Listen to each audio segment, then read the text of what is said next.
आश्रमशाळांतील वसतिगृहांमध्ये गैरप्रकार टाळण्यासाठी राज्य आयोग सजग। राज्य मागासवर्ग आयोगाच्या सदस्यांकडून आश्रमशाळांना अचानक भेटींच्या सूचना। जात प्रमाणपत्र वाटपासाठी शिबिरांचं आयोजन करून प्रक्रिया गतिमान करण्याचे निर्देश। इतर मागास बहुजन कल्याण विभागाच्या आश्रमशाळातील मुलींच्या वसतिगृहामध्ये कोणताही गैरप्रकार होणार नाही यासाठी विशेष दक्षता घेण्याच्या सूचना राज्य मागासवर्ग आयोगाच्या सदस्यांनी दिल्या आहेत। कोल्हापूर येथील जिल्हाधिकारी कार्यालयातील शाहूजी सभागृहात झालेल्या आढावा बैठकीत या सूचना देण्यात आल्या।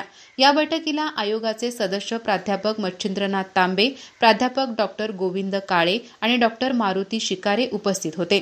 या बैठकीत 1 जुलै 2024 ते 30 जुलै 2025 या कालावधीत इतर मागासवर्ग, विशेष मागास प्रवर्ग, विमुक्त जाती, भटक्या जमाती संवर्गास वितरित केलेल्या जात प्रमाणपत्रे आणि जात वैधता प्रमाणपत्राची माहिती घेतली गेली। तसेच कुळवाडी समाजाच्या नोंदणीचा तालुकानिहाय आढावा घेण्यात आला। जात प्रमाणपत्र वाटप प्रक्रियेत अडथळे येत असल्यास त्याबाबत राज्य मागासवर्ग आयोगाला कळवावे असे स्पष्ट करत शिबिराचे आयोजन करून ही प्रक्रिया गतिमान करण्याचे निर्देश देण्यात आले।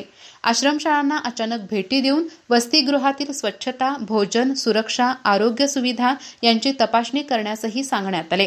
या बैठकीत जिल्हाधिकारी अमोल येडगे, निवासी उपजिल्हाधिकारी संजय तेली, जात पडताळणी समितीच्या अध्यक्ष डॉक्टर स्वाती देशमुख पाटील, संशोधन अधिकारी संभाजी पोवार, इतर मागास बहुजन कल्याण विभागाच्या सहाय्यक संचालक सुनीता नेर्लीकर, उपविभागीय अधिकारी व अन्य संबंधित अधिकारी उपस्थित होते।